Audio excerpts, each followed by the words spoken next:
अब दूसरों के सिखाने के बजाय और दूसरों को सलाह देने के बजाय खुद के लिए अच्छा करने का सोचो। जिस दिन तुम अच्छा करने लगोगे, जिस दिन तुम सक्षम हो जाओगे, उस दिन तुम बहुतों को सहायता पहुंचा सकते हो।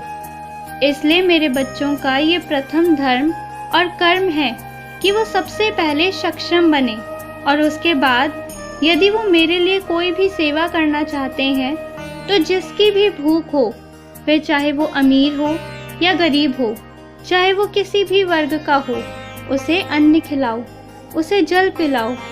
अगर किसी के कपड़े फटे हुए हैं तो कोशिश करो कि उसका तन ढक पाओ। यही कुछ सरल चीज़ें मुझे बहुत प्रसन्न कर देती हैं। यकीन मानो, मुझे किसी पूजा की ज़रूरत नहीं। मैं ये कभी पसंद नहीं करता कि मेरा कोई बच्चा भूखा रहे, मेरे लिए तड़पे या रोए, क्योंकि वास्तविकता में मैं तो हमेशा तुम्हारे साथ हूँ। कठिन परिस्थिति में भी तुम रो रहे होते हो तब भी मैं तुम्हारे साथ हूँ, और खुश होते हो तब भी तुम्हारे साथ हूँ।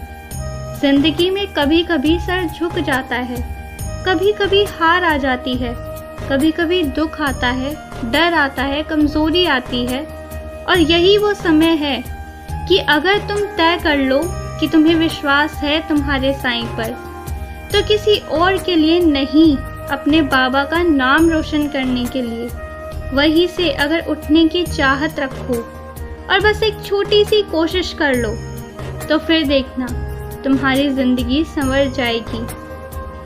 एक बात हमेशा याद रखना, कोई इंसान, कोई परेशानी तुम्हारे साईं से बड़ी नहीं है। इसलिए कोई भी नकारात्मक चीज़ों से डरो मत। जब भी वो तुम्हारे सामने आए तो लड़ो, खड़े हो उसके सामने, और खुद को याद दिलाओ कि तुम्हारे साईं हैं और वो इन सबसे बड़े हैं। क्योंकि जहाँ सच्चाई है ना, वहाँ तुम्हारा ये साईं बहुत खुशी से प्रकट हो जाता है। तुम्हारे आसपास कोई ना कोई एक ऐसा इंसान होगा जो यूं तो वास्तविकता में सच्चा ही होगा, पर उसके अंदर से सिर्फ नकारात्मक बातें, नकारात्मक ऊर्जा निकलेगी।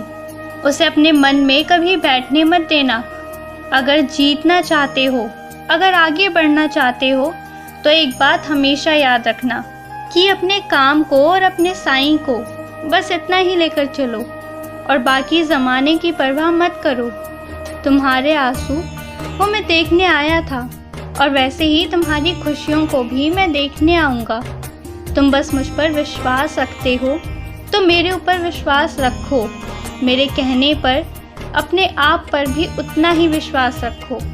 बहुत खुश रहो, सब कुछ बहुत अच्छा होगा।